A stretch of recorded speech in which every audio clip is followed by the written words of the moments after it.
ఒకసారి ఈ వీడియో చూడండి బాస్. ఇది కొంతమంది అమ్మాయిల కోసం చేస్తున్నాను. పెళ్లి తర్వాత అత్తామామల్ని వద్దు అనుకునే అమ్మాయిలకి చెప్తున్నా. మీరు పెళ్లి చేసుకునే అబ్బాయిని కుటుంబంలో నుండి కాకుండా అనాథాశ్రమం నుండి తెచ్చుకోండి. అప్పుడు అత్తమామ ఉండరు, ఆడపడుచులు ఉండరు, బంధువులు ఉండరు, బంధుత్వాలు ఉండవు, ఏమీ ఉండవు. ఏం చక్క మీరు చేసుకున్న అబ్బాయి మీరుంటారు.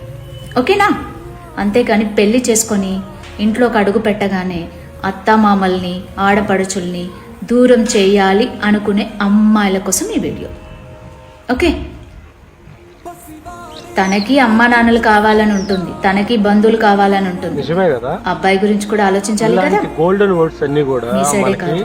గ్రంథాల్లో జీవిత చరిత్రలో దొరకవు. మన జీవితంలో జరిగే అనుభవాల్లో మాత్రమే ఇలాంటివి దొరుకుతాయి. ఇప్పుడు 100% జరుగుతున్నవి ఇవే.